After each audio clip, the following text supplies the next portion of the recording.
राधे राधे दोस्तों। आज के हम सावन के पहले सोमवार को एक भोलेनाथ की कहानी लेकर आए हैं। एक समय की बात है, किसी गांव में एक बूढ़ी अम्मा अपने बेटे के साथ रहती थी। उसका बेटा बहुत ही मेहनत मजदूरी करता था। एक दिन बूढ़ी अम्मा के मन में आया कि मेरा बेटा विवाह योग्य हो गया है। एक दिन बूढ़ी अम्मा ने सोचा अब बेटे का विवाह होना चाहिए। तो बूढ़ी अम्मा ने अपने बेटे का विवाह एक सुंदर कन्या के साथ करा दिया।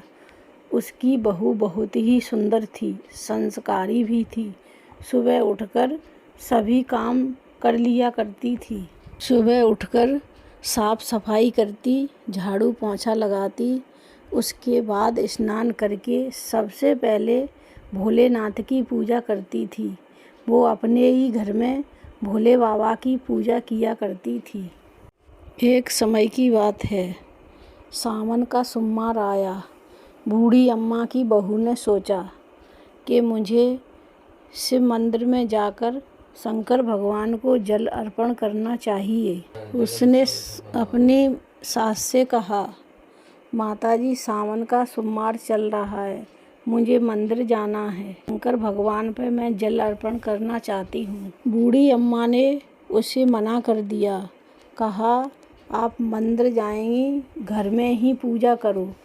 जब तक मंदिर जाएंगी सारा काम हो जाएगा। बहू ने कुछ नहीं कहा उदास होकर घर के काम काज में लग गई। लेकिन उस दिन उसने अन्न ग्रहण नहीं किया। एक दिन बहू कुएं पर पानी भरने जा रही थी। रास्ते में उसे दो लड़कियां दिखाई दी। तब वो उदास हो गई। तब लड़कियों ने कहा, तुम क्यों उदास हो? तब उसने बताया, भोलेनाथ मेरे आराध्य हैं, लेकिन मेरी सास ने मना कर दिया है मंदिर जाने के लिए, मैं क्या करूं? तब उन लड़कियों ने कहा, चिंता मत करो, आप यहीं रोज़ जल भरने आया करो और भोलेनाथ पे जल अर्पण करना, तुम्हारी पूजा हो जाएगी। तब उसने कहा, मेरे पास तो पूजा की कोई सामग्री नहीं है, घर से लाऊंगी तो मेरी सासू माँ जान जाएंगी। तब उन लड़कियों ने कहा, चिंता मत करो, पूजा की सामग्री हमारे पास है। उन लड़कियों की बात सुनकर वो खुश हो जाती है और रोज़ भोलेनाथ की पूजा मंदिर में करने जाती है और भोलेनाथ से प्रार्थना करती है। मैंने यह बात अपनी सास से छुपाई है, इसलिए हे भोलेनाथ मुझे माफ़ कर देना। पूरा महीना बीत गया। पूरे महीना उसने पूजा करी। उसने सोचा, पूरे महीना मैंने इन लड़कियों की सामग्री से पूजा की है, एक दिन बचा है, मुझे कुछ अपनी सामग्री लाना चाहिए।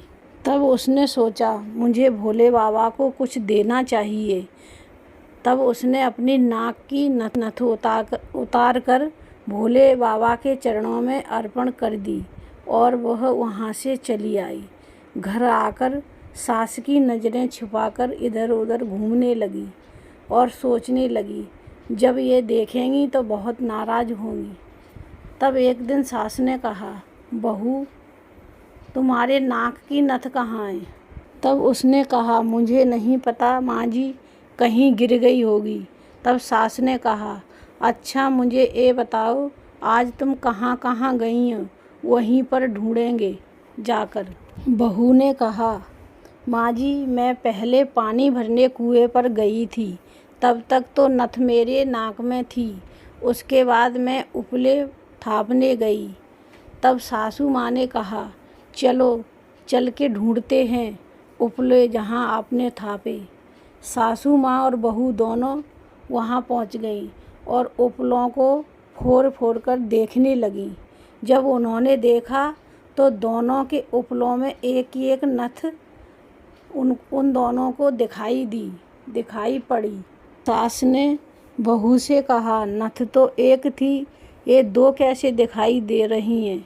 फिर सास ने एक एक करके सारे उपले तोड़ने लगी तो सभी उपलों में नथ दिखाई देने लगी। तब उसने बहू से कहा, बहू ये क्या है? सास को क्षमा मांगती हुई उसने सारी बात बताई। उसने कहा, माँ जी, आज आखिरी सोमवार था, लास्ट, इसलिए मैंने भोले बाबा को अपनी नाक की नथ अर्पण कर दी। और देखो माँ जी, उन्होंने एक नथ के बदले कितनी सारी नथें हमको दी हैं। ये सब उन्हीं का आशीर्वाद है। यह बात सुनकर सासू माँ बहुत खुश हुई और उन्होंने कहा, सावन मास के महीने में दान करने का इतना पुण्य है तो अगली साल जब सावन महीना आएगा तब हम दोनों मिलकर भोलेनाथ का पूजा और व्रत उपवास करेंगी। अगली बार जब सोमवार आया तो सासू माँ ने और बहू ने दोनों ने मिलकर भोलेनाथ की पूजा अर्चना की। भोले बाबा की कृपा से उन दोनों के घर में अन्न भंडार भर गए और धन की कोई कमी नहीं रही और बहू के एक सुंदर रतन पुत्र पैदा हुआ। तो दोस्तों, ये है हमारे भोलेनाथ की कहानी। अगर आपको अच्छी लगे तो कमेंट में लिखकर भेजना। धन्यवाद।